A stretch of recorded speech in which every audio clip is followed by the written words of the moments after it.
Jadi jumlah baris di dalam gelas ini sekarang kita lambangkan dengan huruf X.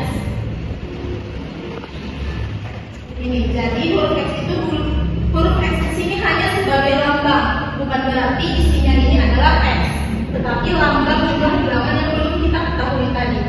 Nah, sekarang ibu mau menambahkan dua buah batu ke dalam gelas ini. 1, 2. Karena tadi isi di dalam gelas ini adalah X, setelah ditambahkan 2 jadi isinya menjadi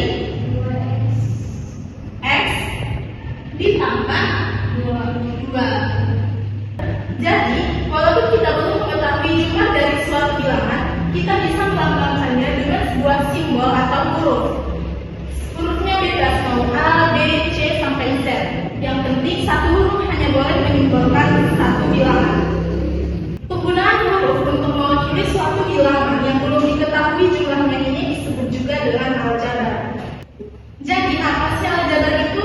Aljabar itu adalah cabang matematika yang menggunakan huruf atau simbol untuk mewakili suatu bilangan yang nilainya belum diketahui. Seperti beberapa contoh berikut, yaitu ada X tambah 2, ada 5Y kurang 4, ada 3A, dan ada 2B ditambah 7. Beberapa bentuk bilangan tersebut gak cuma terdiri dari angka kan? Ya Bu. Jadi ada hurufnya juga. Nah, bentuk bilangan yang terdiri dari huruf dan angka ini disebut aljabar. Sekarang kita akan mengenal bagian-bagian yang terdapat pada suatu bentuk aljabar.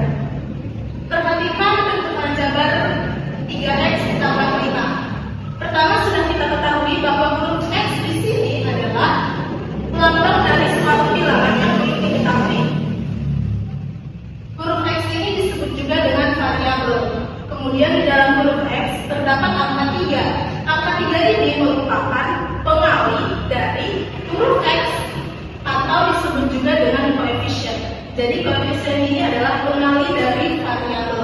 Nah, kemudian ada angka 5 yang tidak mempunyai variabel. Jadi dia berdiri sendiri. Angka 5 ini disebut juga dengan konstanta. Konstanta ini adalah bilangan tetap yang berdiri sendiri. Jadi dia itu nggak punya variabel. Kemudian kita perhatikan lagi pada operasi ini, pada bentuk aljabar ini ada sebuah tanda operasi hitung, yaitu tanda tambah. Tanda tambah di sini itu memisahkan suku dua suku aljabar. Yang pertama ada 3X dan ada 5. Jadi pada bentuk aljabar ini terdapat dua suku. Yang pertama 3X dan juga 5. Sekarang kita masuk ke contoh berikutnya, yaitu 4A dikurang 2 ditambah 7A. Pertama, untuk mengidentifikasinya kita harus tahu dulu yang mana variabel, yang mana koefisien, yang mana konstanta, dan berapa suku dari bentuk ini. Pertama kita tentukan variabelnya. Ingat kembali bahwa variabel itu adalah simbol atau huruf yang melambangkan suatu bilangan yang belum diketahui jumlahnya. Jadi pada bentuk ini kira-kira variabelnya apa? Yang tahu? A itu bagus sekali. Kemudian koefisiennya, koefisien itu yang mengalihkan variabel. Jadi koefisien itu ada di depan variabel. Berapa koefisien pada bentuk ini, ada yang tahu? 4 dan 7, Bu. Bagus. Jadi pada bentuk ini koefisiennya ada 4 dan juga 7. Kemudian konstanta. Konstanta adalah bilangan yang berdiri sendiri. Jadi dia nggak punya variabel. Pada bentuk ini berapa konstantanya? -2, Bu. Bagus sekali. Selanjutnya pada bentuk ini kita lihat ada dua operasi hitung, yaitu kurang dan juga tambah. Jadi setiap bentuk aljabar yang dipisahkan oleh operasi hitung disebut juga dengan suku. Pada bentuk ini kira-kira ada berapa sukunya? 3, Bu. Yaitu 4A minus 2 dan juga 7A. Baik anak-anak, sampai di sini kita sudah paham kan? Sudah pada tahu kan yang mana itu variabel, yang mana koefisien, konstanta, dan juga suku.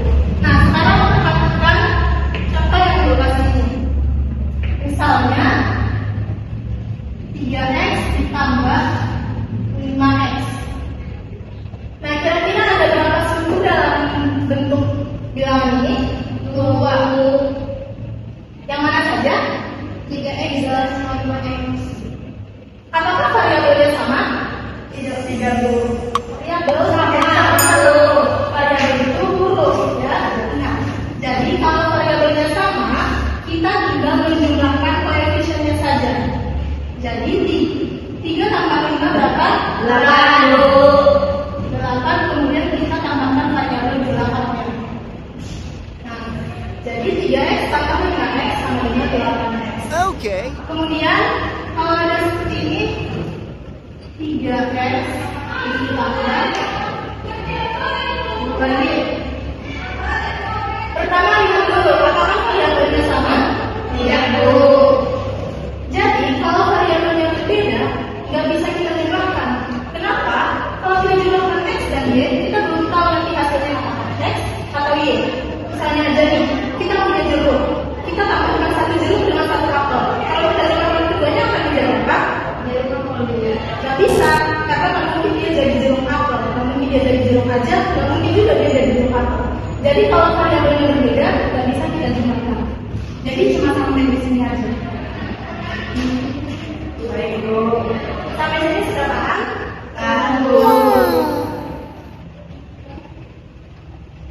Nah, jadi kalau variabelnya dan pangkatnya sama itu disebut juga dengan suku yang sejenis. Tapi kalau variabel dan pangkatnya berbeda, itu disebut dengan suku yang tidak sejenis. Jadi tidak bisa kita operasikan, tidak bisa kita jumlahkan dan tidak bisa kita kurangkan. Sekarang kita masuk ke contoh yang lebih rumit lagi. Perhatikan bentuk aljabar, yaitu 5x tambah 3y dikurang 2x tambah 7 ditambah y.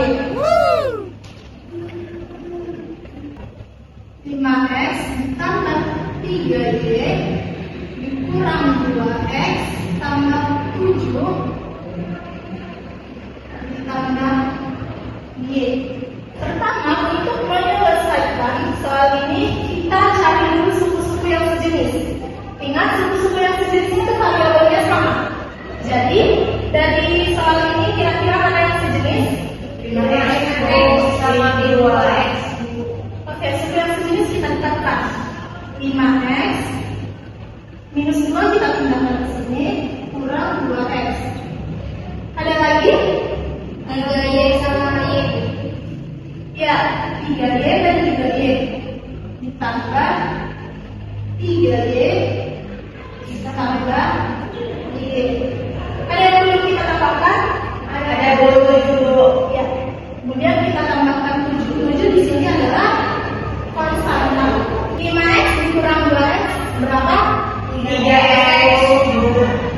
3x ditambah 3y ditambah y 4y. 4y ditambah 7. Jadi hasil akhirnya kalau sudah seperti ini, udah bisa kita jumlahkan lagi karena variabelnya udah berbeda. Jadi ini adalah hasil akhir dari 5x dikurang 2, 5x ditambah 3y dikurang 2x tambah 7 tambah y sama dengan 3x ditambah 4y ditambah 2. Sampai di sini ada yang mau ditanyakan?